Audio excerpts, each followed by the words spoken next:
What is going on, guys? Welcome back. Ryan Moody, Jimmy Smith, our MMA Show on the podcast and on YouTube. We don't do a lot of prep for those of you just hearing this on YouTube. Jimmy actually just finished a Reese Cup. It is Halloween. My Halloween has been really canceled because we have a tornado warning, which is, it just kind of is what it is, right?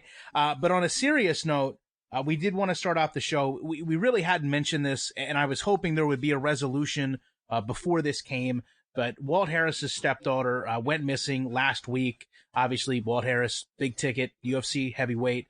I want to say for just a moment, all personal issues with Dana White aside and John Jones, I really think the world of them both for putting up $25,000 apiece to help find his daughter. Obviously, the state of Florida, I think, put up like $5,000 for a reward, which I'm not diminishing, but I think it just speaks to the quality of person that you have in the UFC to quadruple, pretty much, actually more than that, because my math is fantastic, what the state put up to help try to locate his daughter, and certainly know that they're going through a trying time. I know my thoughts are with them. Jimmy's thoughts, obviously, I'll speak for him in this scenario, are with him. And I hope that even though we found out today there may be some foul play involved, that everything gets resolved for the best of all parties, the people that have done this. Listen, you probably couldn't have picked the worst person to mess with. You've got, the stepdaughter of a UFC fighter, and you've got one of the most dedicated communities in all of sports. So I'm sure they're going to have a fun time with you once you're found, by the way. But if you hear this, know that it's going to happen. It's just a matter of when. So with that said, we can change gears a little bit here. UFC 244, Masvidal versus Diaz. A great fight card. I'll stand by my original indictment that this would not be pay-per-view worthy had it lost its main event. People were very upset about that, Jimmy. But we're going to go to the first fight. These are all very interesting matchups, by the way. The first one is going to be Kevin Lee versus Gregor Gillespie. Gregor is kind of like flying under the radar a little bit. Lee is making a return to this division against one of the best wrestlers it offers. Lee also has a very huge reach advantage here, but in the past, he really hasn't utilized that too well to keep guys outside. I think Gregor's going to welcome the ground game, but I honestly feel like, and we talked about this a little bit last week with Askren and Maya, we've seen what happens when great wrestlers go to the ground with great, jiu-jitsu guys. And I think maybe Lee could pull off some surprise submission attempts, but I honestly see this going all 3 rounds. I think Lee's cardio is probably going to cost him the win here. And I don't know if this doesn't set Gillespie up to possibly, in a fight or two, possibly challenge Khabib. The X factor for Gregor Gillespie's career with Khabib as champion is Khabib, his wrestling, his ground and pound, that's been the story of his success, his submission game, in a division that doesn't have a lot of great wrestlers. Now, a while back, a couple years ago, year and a half ago maybe, when people asked me who the biggest threat to Khabib was, and I think it was after the Barboza fight, I said Kevin Lee, after he demolished Barboza, because Kevin Lee is a great wrestler, a good wrestler, in a division that doesn't have very many. Gregor Gillespie's a great wrestler. 4-time All-American, national champion at Edinburgh. He's just a level above. That's always been Kevin Lee's equalizer. That's always what he's been better at than his opponents. When that isn't the case anymore, you find out exactly what you got. And Kevin Lee has had trouble with his gas. That's what cost him against Rafael dos Anjos. Had his moments early, but then started fading late. When you're getting out-wrestled, and you don't have that ability to kind of stop gap and control the pace and control the activity level because you're on top, your gas tends to go out the window. So even if he's improved that aspect, which I'm sure he has, the fact that Gregor Gillespie has the trump card in terms of wrestling ability, that's going to be the crucial factor here to me. I don't think Kevin Lee's going to get the breaks he normally gets because of his wrestling. Gregor Gillespie's going to put it on him, and he's going to put it on him consistently from the beginning. And I see Kevin Lee wearing down. You didn't drink anything after that Reese Cup, did you? Yeah, I did. Did you? I can still kind of hear that Reese Cup in your voice, which might be good. It just stays. Yeah, there's just nothing to do about it. Well, everyone says we sound alike, so perhaps maybe the equalizer to that in the comment section can be the judge. Should Jimmy just eat a Reese Cup pre-show to help differentiate between the two of us? Look, another thing, Ryan, do I just sound like everyone? Because I get enough like, oh, I sound like Joe Rogan. Yeah, I get that all the time. Then apparently I sound like you. I look like everyone. Do I just have like a generic everything? Because God, I hear that all the time. I don't think we sound similar at all. But I'm assuming everybody can't be wrong, you know? Yeah, I mean, you do look very much, we've talked about this in the past, like every generic fighter in any video game. But, you know, I've never, here's the ironic thing. No one's ever told me that I sound like Joe Rogan. I think, in fairness, maybe 2 or 3 people have said I do sound like Joe Rogan. But I think you get it just because you look just like him. I don't know. It's like your brain overweighs it, right? Like when I see Miss Piggy, as a horrible compliment to this, when I see Miss Piggy, I have a thought process of what Miss Piggy sounds like. When I see Joe Rogan, I get Joe Rogan's voice. And listen, your mom once confused the two of you, so I don't want to hear it if you're upset that people. It is, but it was entertaining. You can, if your own mother can mistake you two, how much can you really blame the common man? Very true, but I don't think we sound alike at all. But apparently everyone does. So what can I do about it? Well, Reese, if you're listening, there's an opportunity here. But, I guess we have to really see how well that voice change goes. Moving up the card, Derrick Lewis versus Ivanov. Listen, Derrick Lewis has slimmed down a whole bunch. Let me just say he looks fantastic. He does have an issue, at least in the past, with speed and movement. Now I'm kind of intrigued to see if with the slimming down he can kind of keep that famous right-hand power. Ivanov has been really tricky, though. I mean, he's fought some great guys. He's taken some great shots. So, I don't know that he's going to particularly get hit by something he hasn't before with Lewis. I know that's what a lot of people have talked about. He brings great inside pressure. One issue that I think that this fight is going to revolve around is that lack of movement that Lewis has had. If that comes back into play, if he gets taken down, you've got 2 things. One, Ivanov is great grappling. Could certainly work for submission, but 2, could really test Lewis's cardio, especially if he's not going to go for submissions, just wear him down physically by making him, carry all his weight for maybe the half a round or a full round, depending on when the takedowns come. So I think that's going to be the story of this. If Derrick Lewis, just like any other time Derrick Lewis fights, can get him out early, then that's how this is going to go. But the longer this goes, the more I would say it's going to fall into Ivanov's hands. Yeah, and one thing about Derrick Lewis is he's had gas issues when it's a stand-up fight. When it's in his wheelhouse doing what he's good at, he's had gas issues. The key to Ivanov, and you touched on it a bit, is he's so well-rounded, he can do a lot of things. He can keep a lot of heavyweights off balance. It does have decent hands, has the kicks, trips, takedowns, good submission game. He's a well-rounded guy. He's not a gigantic heavyweight. Derrick Lewis certainly has the advantage in that category, but he's faced other hard hitters. I was there for the Junior Dos Santos fight. Didn't get put away. Wasn't hurt that often. That's against a big puncher. Junior Dos Santos, who has range and is a great puncher and hits from funny angles and takes a lot of fighters by surprise, couldn't get Ivanov out of there. He's experienced. He knows how to deal with power and speed. So it's going to be hard for Lewis to finish him. And Ivanov, if he can keep Lewis guessing, wondering what's coming next. Did you ever, in your jiu-jitsu school or your training at all, do this thing where you run around the mat and then you lay down and get up? Yes, I hate that. And isn't it exhausting? Yes. Just laying down and getting up. Lay down and get up. Lay down and get up. And you're like, God, I'm really tired. And it's a great indicator of, you don't want to get in jiu-jitsu when a guy gets knocked down the head, hey, get up. Doing that over and over wears you out.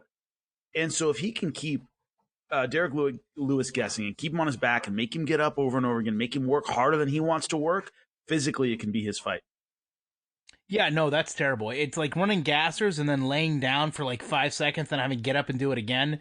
It's worse than burpees, in my opinion, and I hate burpees, as does everyone. So looking at the next fight, I think this is probably the most under-the-radar fight on this whole card. I'm firmly convinced that there's people that don't even know this fight is happening. Stephen Thompson, Vincent Luque. I went back and forth on this fight so many times. So here's the thing, and I don't know if you're on the same page. I don't know how to look at Stephen Thompson now after the Pettis KO. Like, I don't know if that's a true indication of his jaw or, the battles he's been through, if that's going to matter at all. He's got a ton of experience. Luque brings in a ton of finesse and kicks. nothing that Thompson hasn't seen before. Thompson's a master really at trying to control range and work outside, and he could probably stay away from some of Luque's counters, but I just don't know that he's able to take those shots that he once took before. And Vincent Luque is certainly capable of knocking him out, whether it's with a kick or with a punch. That's the problem. And just like you, I've gone back and forth on this fight a million times. I've settled on Stephen Thompson. And here's my wager. Darren Till, I thought he beat. Close fight either way. I thought he beat Darren Till, but you can't say Darren Till, beat him up or anything like that. The Pettis knockout came out of nowhere in a fight Stephen Thompson was dominating and got clipped and got knocked out. Happens to the best of them. That's 2 in a row. 3 is a lot of times in the UFC the magic number. Can't lose 3 in a row. Did Stephen Thompson go back to the gym and get better because he's really motivated right now? He's kind of backed against the wall? Or was it a mental and tactical breaking point? A prime Stephen Thompson, I think, really frustrates Luque, who is a power hitter, both hands and feet. Versatile. I like the fact he can do a lot. Young, hungry. His trajectory is fantastic. He's on a great streak right now. Won his last 6. Just huge. Just huge. All right. 1 decision in all of those, and that was the Mike Perry fight. But he can go toe-to-toe with just about anyone. Stephen Thompson has the experience and the style and the range to frustrate Luque the entire time. But if he's shook by Luque's power, because he hasn't quite mentally gotten over the Pettis fight, it's going to be bad. It's going to be really bad. I'm betting we see a veteran Stephen Thompson performance. I think there's a little bit of a throwback here. I think he understands how important this fight is and really gets up for it and really transfers it and is really sharp and crisp, which is exactly what he needs. I think we're going to see a veteran Stephen Thompson performance on this one. Yeah, I mean, I'm so undecided, but I'm right there with you. I mean, you can go back and analyze these things a million times, but we don't know what's going to happen. So you move up the card, co-main, Kelvin Gastelum, Darren Till.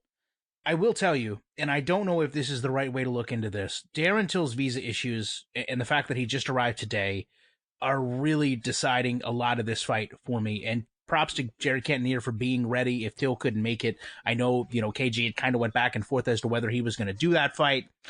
Who knows? But I really put a lot of emphasis on the fact, having, been through and watched UFC fighters' cuts, for him to just get there today, I think is going to cause an issue. To me, there's a lot of pressure on Darren Till. He's failed to live up to a lot of those main card expectations. Both of these guys are southpaw. I generally favor reach a lot, but you know what? KG did a great job against Israel, so I don't know it's going to factor as much with Darren Till. I keep coming back to he just got there today. And, aside from the jet lag, the mental issues with the visa, it just seems like there has to be a lot of unfinished work there. And I don't know that in a couple days, he's going to get his weight on point. He's going to be healthy. He's going to be clear-minded, and he's going to go out and perform against one of the division's best. I think it's just going to be a lot too much. And to be fair, if that's his excuse, I'm 100% beside of it. If he says, listen, just got overwhelmed by everything going on. Look, on a card like this, when there's so many great fights to go over, and I'm using my logical brain all the time to break down the X's and O's and make the right pick, I think I'm allowed one emotional pick, right? Yes. Right. I'm allowed one gut feeling. A couple days ago, this was kind of my gut feeling pick. I went with Darren Till because I think he's going to be rejuvenated at 185 pounds. I think he's going to feel a lot better. I think Gastelum is going to have that post-championship loss down. He lost close fight, obviously, to Israel Adesanya, but there's always a down when someone loses a championship fight. There was one for Darren Till. Fight afterward, he got knocked out by Jorge Masvidal. There's almost always that drop in performance. So I think he might be catching Kelvin Gastelum at the right time. But the X factor that I wasn't sure about, and this is a caveat I made, was if these weight issues aren't an issue. Meaning, flying in there late, that really affects your cut. It affects your ability to lose water weight because you're on a plane the whole time where you retain water. A lot of issues. will Darren Till be able to get in physical shape to perform well against Kelvin Gastelum? He hasn't arrived that I know of in New York yet. It's supposed to be tomorrow, yeah? I mean, I've read mixed Yeah. reports. I literally read 5 hours ago he was there. But again, I mean, to me, it says a lot about the situation in general when, as the public, we're told, hey, Jarrett Cantnier is the fill-in. That tells me there's enough uncertainty that they are making sure, hey, this is who's filling in for this fight. Should it not happen? To me, like, we generally don't know that unless there's a major issue. Right. So with an so I made kind of a gut feeling kind of pick. The X's and O's favor Gastelum. He's faced better strikers. Israel Adesanya, one of the best in the world. He went toe to toe with him, got inside and landed some big punches and all these things. He's faced guys who are harder hitters. He's faced everything that Darren Till brings, and he's been Jacare's freaking giant. All right. But I just feel like Darren Till rights the ship after 2 losses in a row. I think he's rejuvenated at 185, and he catches Kelvin Gastelum at the wrong time. So it was a gut pick to begin with. Now there's a huge asterisk over this gut pick because of these visa issues that I wasn't sure how they'd get worked out ahead of time. So my gut is still going with Till, but God, who knows now? He might not make weight. He might not be there for weigh-ins. He might get turned back at customs because he's effing around in the UK. And he's getting a criminal record, and it's hard to come into the country. Yeah, no, I agree. And in past, I've been really critical of Volkan Ozdemir for the same issues. So I think it's only fair that we're fair here. I mean, these are things that can really impact the UFC as a whole and probably prevent him from being that main card guy.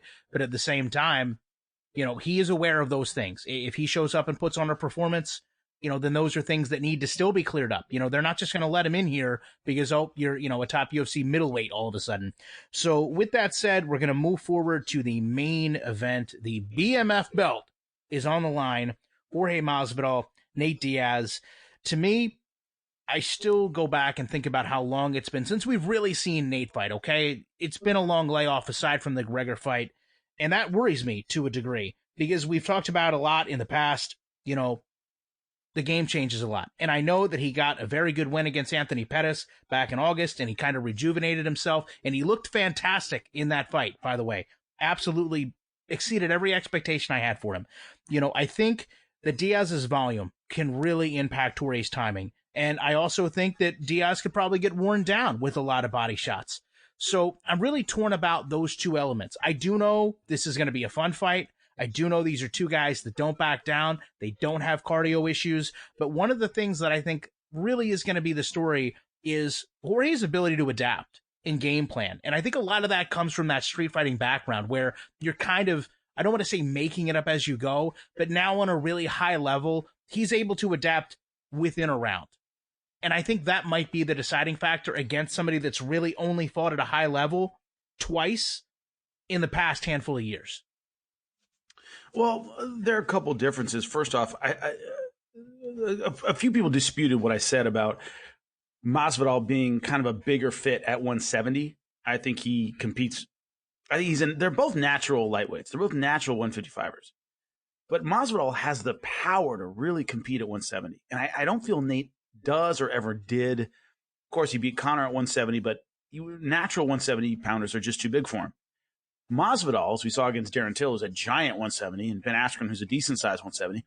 He has the power to lay those guys out. So he has real welterweight power, which Diaz, as you just mentioned, a volume guy. He's never had a lot of one-shot power. I think Masvidal has the boxing to take advantage of the defensive lapses inherent in Nate Diaz's style. Loose hands, a lot of mugging, wide with his stance, not the greatest footwork in the world, tends to corral you with his hands, not his feet. I think Masvidal has the boxing, the accuracy, the speed, and the size to take advantage of those things. Really powerful striker. And Diaz, usually a cardio machine, we did see signs of fatigue in the Pettis fight. Now, he'd been off for a long time. Maybe he's righted the ship, turning around, getting right back into camp. But this is a 5-rounder. And I just don't see a lot of margin for error for Diaz. Now, one thing he does that's almost outside the X's and O's is fighters tend to almost just lose their game plan against the Diaz brothers. It looks like if they stuck to one or two different things, they could beat them, and they tend to forget it, especially in the striking range, in the striking department. They tend to go in and want to strike a certain way, and then they become mesmerized. They just like the Diaz hands kind of, it's like a wizard. It's like a magician. The sleight of hand, you forget exactly what you're doing. And so that's been an issue. Sharp strikers have gone against the Diaz brothers and looked mediocre, like they couldn't quite do it. If Masvidal doesn't fall for that, I think it's his fight. I don't think he will fall for it, and I think it's his fight. But that's the X factor you can't account for is strikers don't strike like they normally do against the Diaz brothers. All right, we normally just do main event. We didn't talk about this ahead of time. I'm just going to put you on the spot real quick here. Co-main event, or excuse me, a preliminary card main event, Corey Anderson, Johnny Walker. If the winner impresses more than Dominic Reyes did in his win over Chris Weidman, do you think this would catapult them to get the shot over John Jones or no? Maybe. I get the feeling if that were the case, they would have put a main card. Meaning, if the UFC really if the UFC thought that a great performance by Johnny Walker, for example, with another flying knee knockout in 30 seconds, if he gets another one of those, he'll be ready for John Jones. They would have put him on the main card. What they're saying with this card placement is the winner of this fight, provided it's a good performance or great performance, is second in line. Look at the placement. This is not where you put somebody you want to showcase to take on John Jones. You don't put them in the prelims. You put them, if not co-main event, certainly on the main card of a card like this. Well, they'll have a lot of eyes on them. It'll generate a lot of buzz. This fight will have a lot of juice moving forward. They're not putting them there. So my instincts tell me whoever wins this in dramatic fashion, if someone does, is second in line behind Reyes. That's what I think. That's what this card placement tells me. Very well. So with that said, listen, we really appreciate you guys on both mediums here, whether you're listening to this on YouTube, whether you're listening to this on the podcast. We can't thank you enough. And we will be back very shortly with more commentary.